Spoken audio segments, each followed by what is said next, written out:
देशभरामध्ये मोठ्या उत्सवात होणारा गणेशोत्सव अवघ्या काही दिवसांवर येऊन ठेपलेला आहे आणि त्याच अनुषंगाने जे आहेत ते आता मूर्तिकाराकडून मूर्त्या बनवण्याचं काम अंतिम टप्प्यात आलेलं आहे। मी अशाच एका हिंगोली शहरातील मूर्ती बनवणाऱ्या फॅक्टरीमध्ये आहे आणि या फॅक्टरीमध्ये आपण जर पाहिलं तर या ठिकाणी आकर्षक अशा गणेश मूर्ती बनवण्याचं काम जे आहे ते आता अंतिम टप्प्यात आलेलं आहे। काही मूर्त्या बनवणं सुरू आहे तर काही मूर्त्या या ठिकाणी कलरिंगचा जे होतं शेवटचा हात मारण्याचं काम सुरू आहे। आपण ह्या जर ठिकाणी बघितलं तर ही मूर्ती आहे, ही मूर्ती आता पूर्ण झालेली आहे, फक्त कलरिंग बाकी आहे।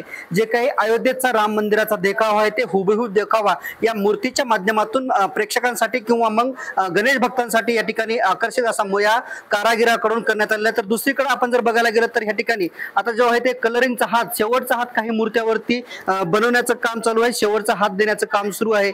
अनेक मूर्त्या, आकर्षक मूर्त्या ज्या आहेत त्या मूर्तिकारांनी बनवलेल्या आहेत। मागच्या काही महिन्यापासून या ठिकाणी हे मूर्त्या बनवण्याचं काम सुरू आहे आणि हे काम जे आहे ते आता शेवटच्या टप्प्यामध्ये आलेले आहे। आता शेवटचा हात कलरिंगचा जो आहे कारागीर आपल्याला देताना दिसतायत। अवघ्या काही दिवसामध्ये गणेशोत्सव येऊन ठेपल्याने आता कामांना जे आहे ते वेग आलेला आहे।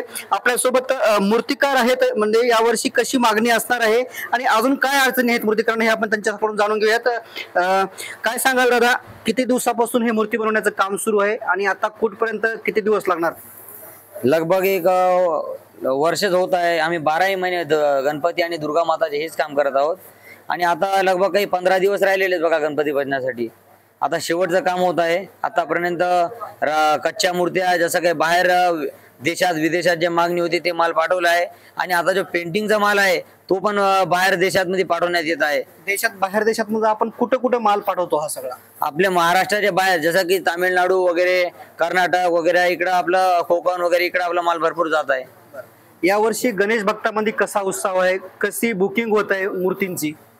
यावर्षी दरवर्षीप्रमाणे जास्तीच बुकिंग आहेत मूर्त्यांची आणि गणेश मूर्त्याचा उत्साह जास्तीच वाढलेला दिसत आहे। कस्टमर तर भरपूरच येत आहेत। गेल्या वर्षीच्या तुलनेमध्ये यावर्षी भावामध्ये वाढ झाली, कसे आहेत सगळे रेट?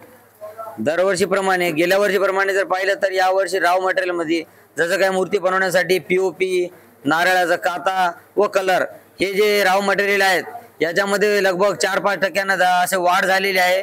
पण कस्टमर सध्या काही रेट वाढवून द्यायची काही कॅपॅसिटी दिसत नाहीये त्यांची। या आर्थिक भूर्दंडाला काही तुम्हाला मूर्तिकारांना समोर जावं लागतंय का?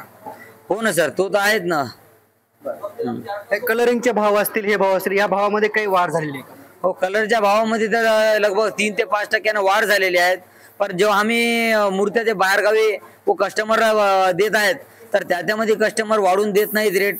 दरवर्षीप्रमाणे जसे रेट आपले राव मटेरियलचे वाढलेत पण कस्टमर आम्हाला त्या मूर्तीचे रेट वाढवून देण्यास मना करत आहेत। खरं तर दरवर्षीपेक्षा यावर्षी हिंगोली जिल्ह्यामध्ये समाधानकारक पाऊस अद्याप झाले नाही। ह्या पावसाचा काही परिणाम होणार का आपल्या गणेश मूर्तीवर? नाही सर, पावसाचा काहीच परिणाम मूर्तीवर दिसत नाहीये, कारण की मागणी तर भरपूर आहे। फक्त एवढं आहे की रेट मध्ये डिफरन्स होत आहेत। जसे की राव मटेरियलचे रेट वाढलेले आहेत पण कस्टमर त्या मूर्तीचे रेट वाढवून देत नाहीयेत। आता अजून किती दिवस काम चालणार आणि शेवटची मूर्ती आपण कधी बनवणार? अजून सर बघा, जसं की गणेश उत्सवाला लगभग अजून 14-15 दिवस बाकी आहेत, पण त्याचे 2 दिवस आधी आम्हाला मूर्त्या तयार करून द्याव्या लागतात आणि तरी पण जसं का आता या जे मूर्त्या पेंटिंग चालू आहेत यांचा काही शेवटचा हात फिरवणं चालू आहे। आपण किती मूर्त्या एकूण बनवतात, त्या मूर्तीची हाईट किती असते आणि देखावे काय काय आपण सादर करतो? जसं की आपण लहानात लहान 3 फूट व उंची मोठी 10 फूट मूर्ती बनवत आहेत। काय काय देखावे तुम्ही? आता मी बघितलंय की राम मंदिराचा सुंदर असा देखावा करा, असे काय देखावे आहेत आपल्या? जसं की राम मंदिर, तसं महाराजा पॅटर्न, तसं विष्णू पॅटर्न आणि गरुड राजन, त्याच्यानंतर महादेव भोलेनाथ पॅटर्न मूर्ती आहे, जसं काही कृष्ण पॅटर्न मूर्ती आहेत। तशा भरपूर प्रकारच्या मूर्त्या आपल्याकडे उपलब्ध आहेत। निश्चितच या कारागिरांचं काम जे आहे ते मागच्या काही महिन्यापासून सुरू आहे। हे कारागीर जे आहेत ते मागच्या काही महिन्यापासून मूर्ती बनवण्याचं काम, मात्र आता जे आहे ते अवघे 15 दिवस बाकी आहेत आणि ह्या 15 दिवसाच्या मध्ये जे आहे ते आता मूर्त्यांना कलरिंग देण्याच्या कामांना जे आहे ते वेग आल्याचं आपल्याला पाहायला मिळालं। Cameraman Dnyaneshwar Wankhede, Samir Ramesh Chendke, TV9 Marathi, Hingoli.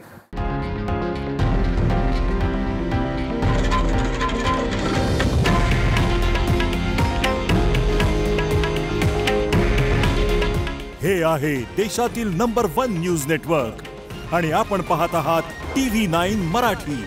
काळजी तुमची, हित महाराष्ट्राचं।